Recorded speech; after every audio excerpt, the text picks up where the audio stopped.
I'm up to chapter 5 in Healing Sex for CSA Survivors.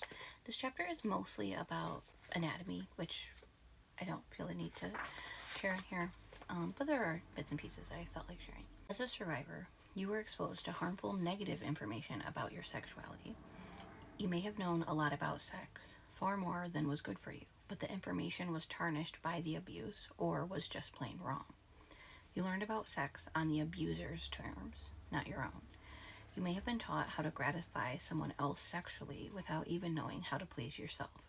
This may have carried over into later consensual relationships. Something that I did think was interesting about the pages on anatomy, it suggests, like, as you read about just basic anatomy of like male and female bodies, to notice if you emotionally or like physiologically feel anything, and that can be indicative of your trauma. For example, you might find it more comfortable to read about the female side or the male side, and that might tell you something about where you have the most healing work to do.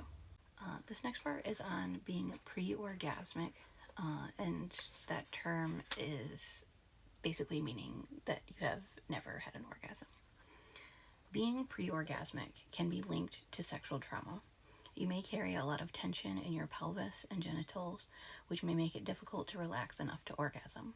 Most people think of an orgasm as tensing of the muscles, but the more you can relax, the better, since it can be difficult for the muscles to go from a very contracted state into an even more contracted state for orgasm.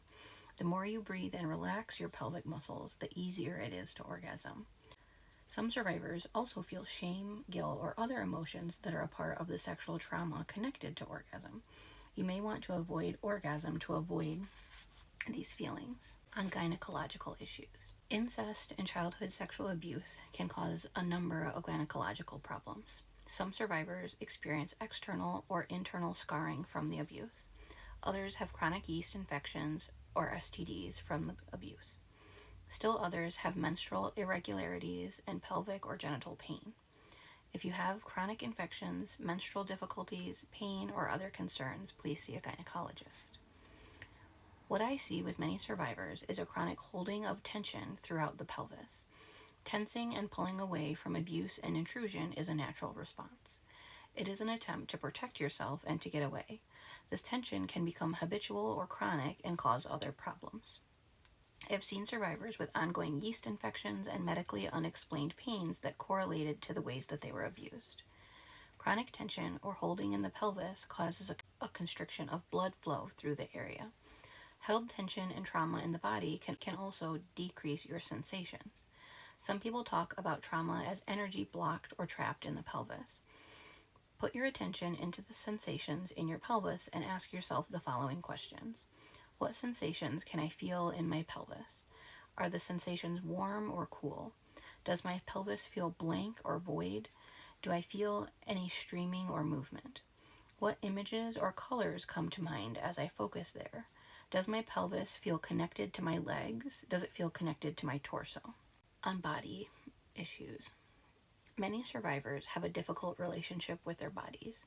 You may struggle with body hate, feeling that your body has betrayed you, or that your body is an unsafe place to live.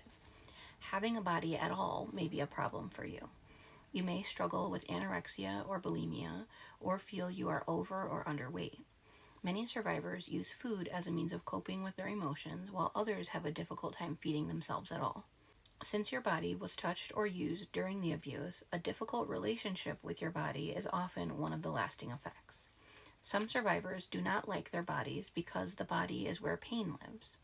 Getting in touch with your body can mean attending to the trauma that is still held there. I know that our relationship with our bodies run very deep.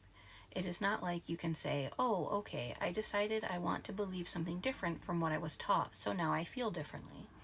Changing your relationship with your body and sexuality is a multi-level process. First, you must look at what you do believe and who you learned that from.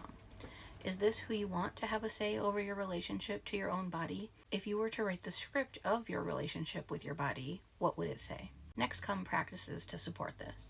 What can you say to yourself that supports the relationship that you want to build with your body? What is a small step in that direction? A medium step?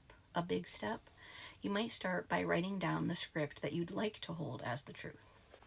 Martial arts, yoga, dance, sports, meditation, and other embodiment practices that bring your attention to the sensations in your body are also powerful allies in helping you release the trauma that has supported your negative relationship with your body. You may need to walk through shame and guilt and begin to place your rage and anger with your perpetrators instead of internalizing it as self-blame. You may need to face the grief of loss and betrayal that hating your body keeps you from feeling. What is it that you are most afraid to let yourself feel? If you were to build an empowering relationship with your body, including your sexual body, what emotions would come up? Can you begin to move towards your feelings?